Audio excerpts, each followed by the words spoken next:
Assalamualaikum warahmatullahi wabarakatuh. Perkenalkan, nama saya Vina Ismiati dengan NPM 2413052020. Program Studi Bimbingan dan Konseling Fakultas Keguruan dan Ilmu Pendidikan Universitas Lampung.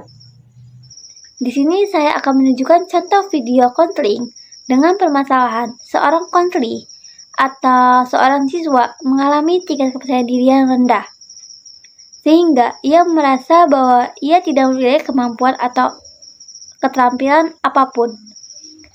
Sehingga dengan itu ketika ia tampil di depan umum atau bicara di depan umum, ia merasa takut, malu, takut gagal, bahkan takut dihakimi. Dengan itu, saya melakukan konseling menggunakan teknik CBT atau Cognitive Behavioral Therapy, di mana pendekatan ini berfokus pada mengubah pola pikir atau perilaku negatif menjadi lebih positif. Pendekatan ini juga berhubungan antara pikiran, perasaan, dan tindakan untuk mengatasi kecemasan seperti stres, depresi, dan lain-lain. Berikut contoh video konseling yang dapat saya tampilkan.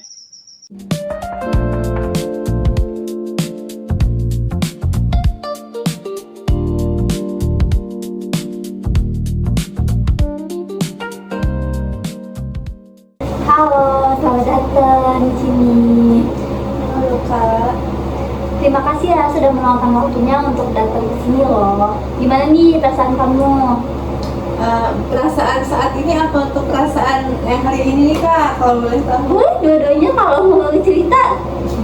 Kalau untuk perasaan sekarang ini agak deg-degan sih ya, karena emang mungkin Baru kenal. Iya, benar. Terus kalau untuk perasaan hari ini gimana?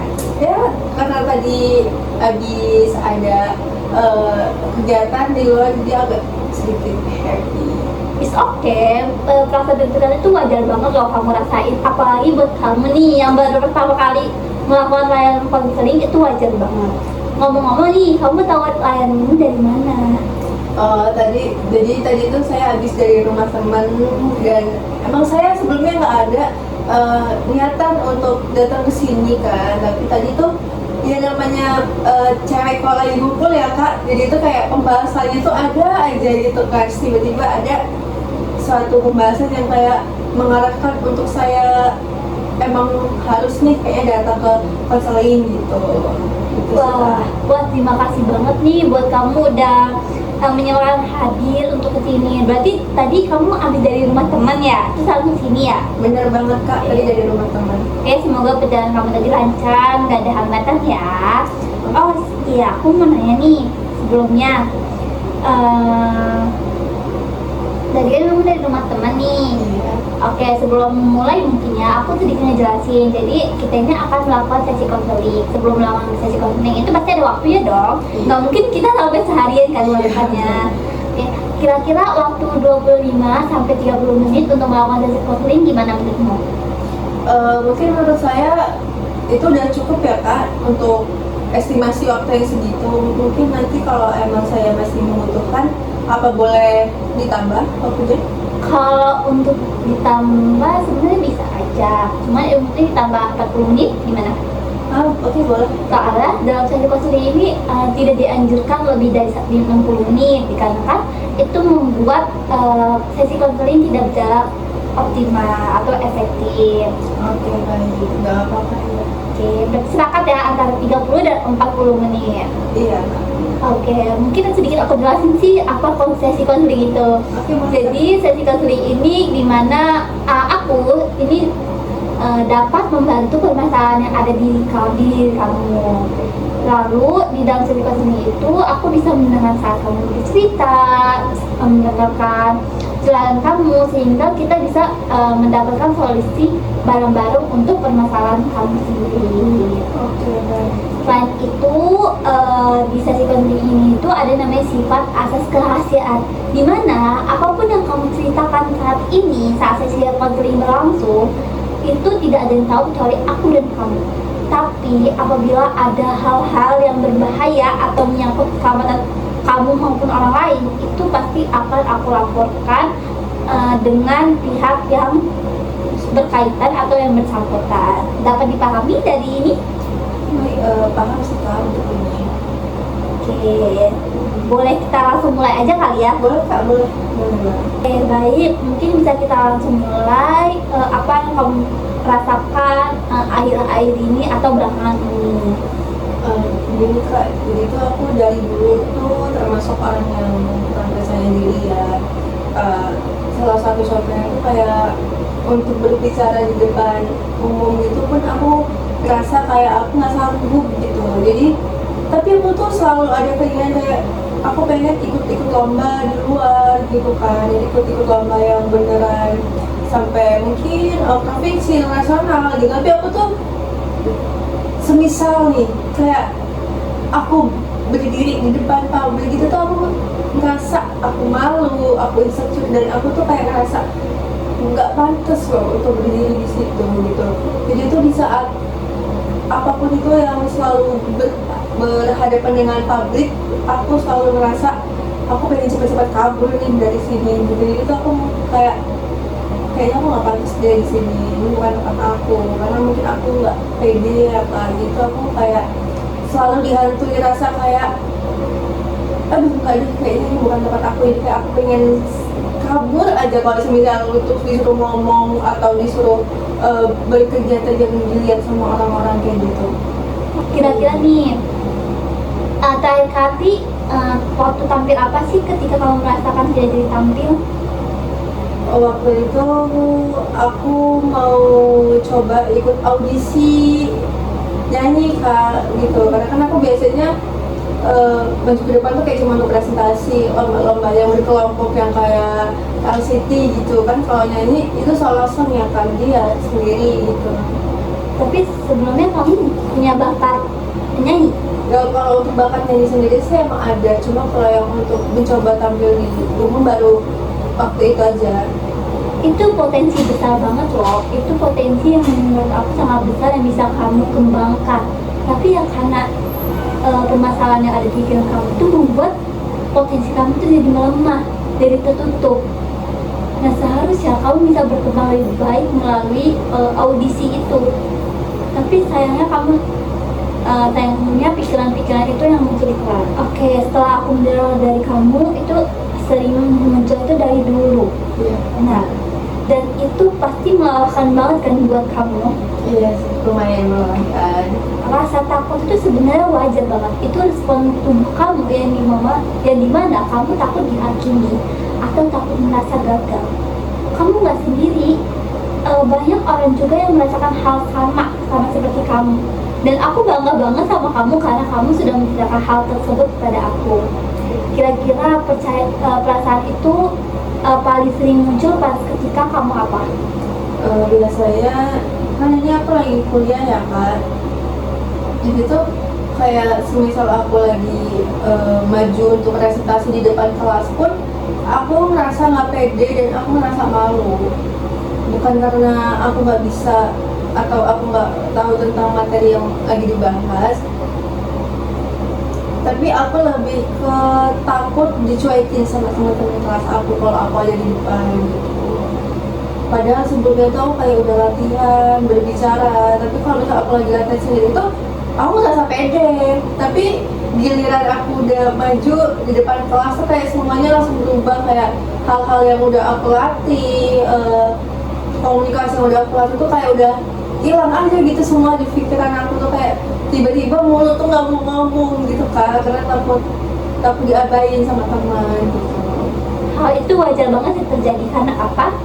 Karena dalam situasi itu kamu sering merasa di bawah tekanan dan otak kamu itu otomatis bilang bahwa kamu tuh nggak merasa sanggup, padahal kamu belum tentu kan, padahal kamu mungkin bisa aja melakukan hal itu lebih dari apa yang kamu bayangin. Iya betul sih. Oke, sebelum kita masuk ke latihannya, aku mau membuat kamu lebih tenang dulu. Boleh kita bersama tarik nafas, lalu buang perlahan itu selama 3 kali ya. Oke, baik. Tarik nafas, buang. Tarik nafas, buang. Tarik nafas lagi, buang. Gimana perasaan kamu? Baik, sekarang sedikit lebih tenang sih Kak setelah tadi. Oke, coba kamu boleh memejamkan mata atau sedikit nunduk ya.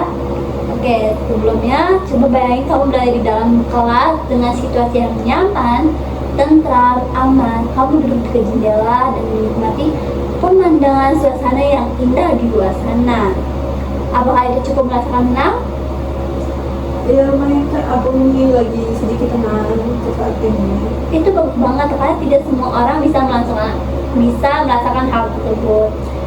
Sekarang sambil tetap merasa tenang, aman, bayangin ada satu teman kamu yang menurut kamu tuh ini dia baik banget, tidak menghakimi, dan itu merupakan teman kamu yang udah sejak lama, dan dia berkata besok akan ada lomba, dan apakah kamu akan mengikuti hal tersebut? Karena menurut aku kamu itu cocok banget untuk mengikuti lomba ini. Lalu apa pikiran otomatis yang akan kamu jawab? Mungkin aku akan merasa mengeluh, aku akan merasa nggak sanggup, dan aku akan merasa orang-orang akan mengabaikan aku.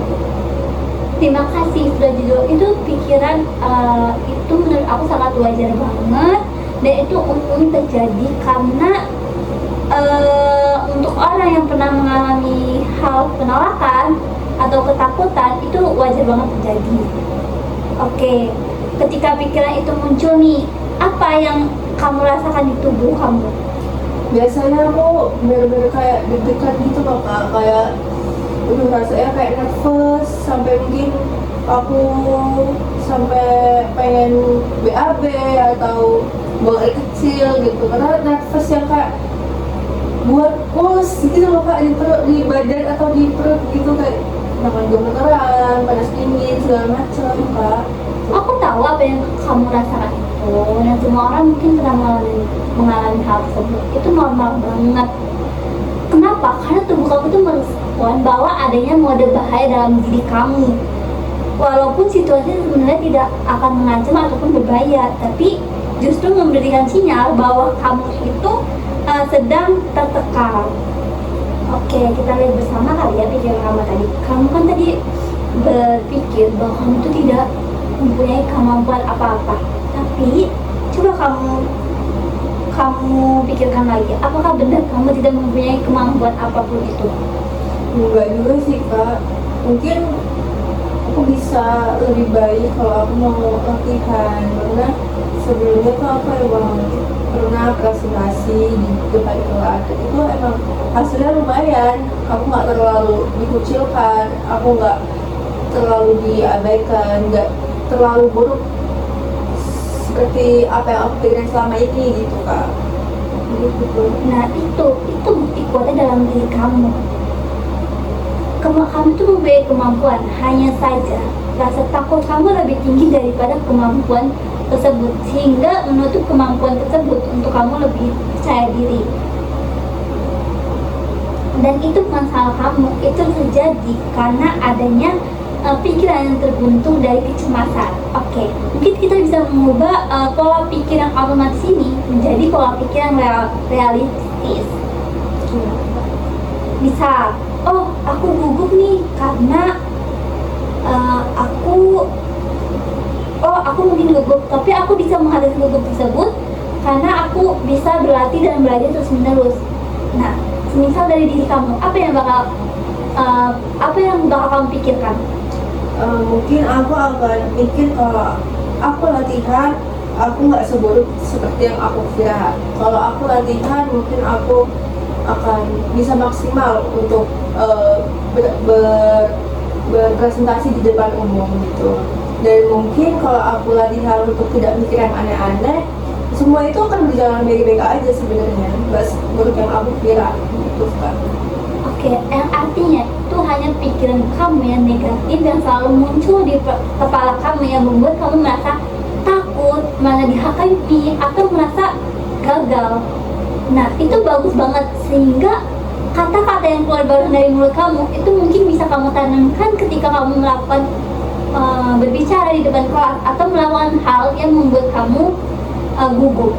Karena kata-kata yang ada di dalam diri kamu tersebut itu sangat bermakna banget.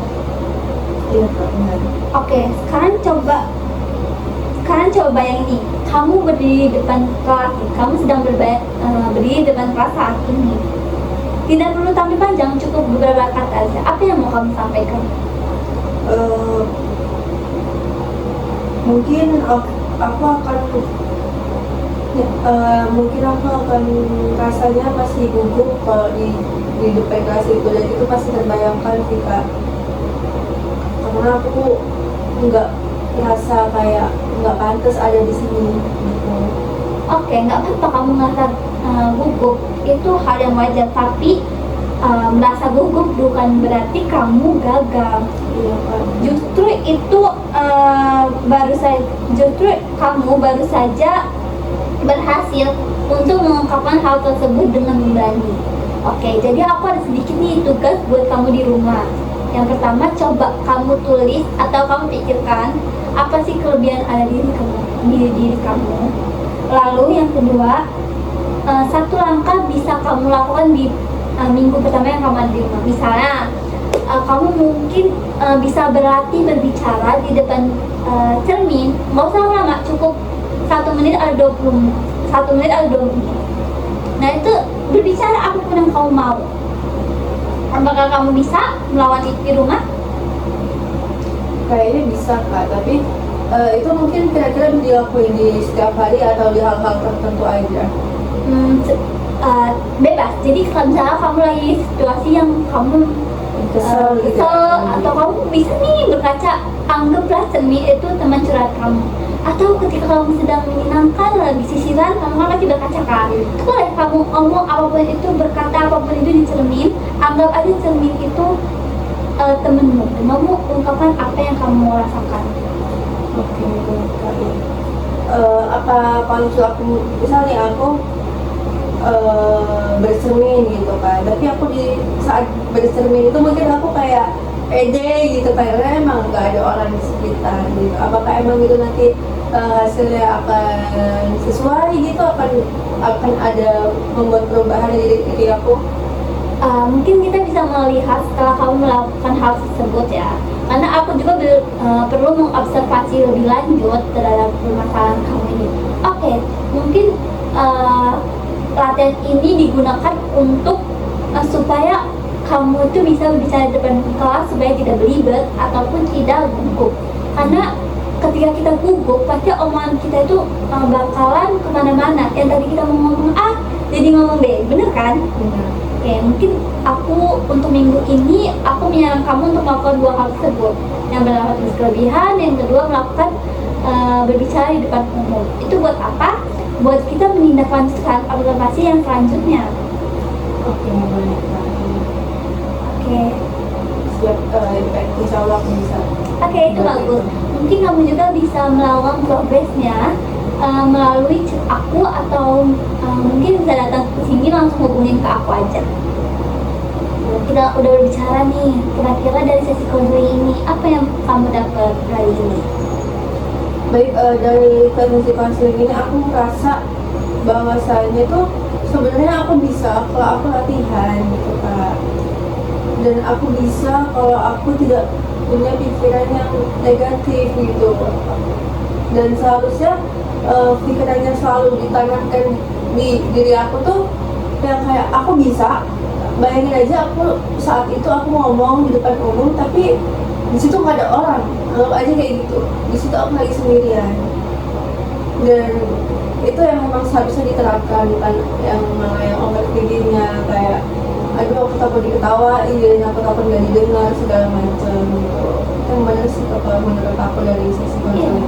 Iya, benar banget. Jadi kamu juga bisa diterapkan kalau kamu beranggapan bahwa semua orang itu nggak ada. Atau tadi juga kamu bilang apa? Kamu bilang bahwasannya itu hanya pikiran kamu aja. Iya benar, memang itu hanya pikiran kamu. Padahal orang lain itu pasti melihat kamu, oh ternyata si Riri ini keren ya, bisa kayak gitu. Coba kamu bayangin pikiran-pikiran itu lebih positif, pasti akan membuat kamu juga merasa lebih tenang dan tidak gugup saat tampil. Tapi nggak apa, kamu mungkin dengan teknik yang aku berikan tadi, kamu bisa lebih bertahap melakukan hal-hal kecil sehingga membuat kamu lebih tampil percaya diri lagi di depan umum. Iya. Oke, mungkin gak kerasa ya kita udah 30 sampai 40. Iya deh, bener banget. Iya bener banget, gak kerasa kan? Oke, terima kasih banget kamu udah bercerita sama aku, udah berkenan untuk hadir di sini, meluangkan waktu kamu. Aku terima kasih banget sama kamu. Aku juga mau bilang terima kasih ke kakak udah mau mendengarkan semua keluh kesah aku, mau menyempatkan lah waktunya gitu kan. Padahal mungkin ini sebenarnya kalau dipikir-pikir ini kayak masalah yang gak terlalu berat gitu kan, tapi emang sedikit membuat mental agak down sih kalau kayak gitu terus. Gak apa-apa, aku bangga banget loh ketika ada orang yang kesini, yang berani untuk menyembuhkan dirinya. Dan itu menurut aku permasalahan kamu itu bukan hal kecil, karena semakin hal kecil itu dibiayain, maka semakin besar. Dan kamu udah berani untuk datang ke sini mengungkapkan semua itu. Iya, kangen banget. Oke, terima kasih ya.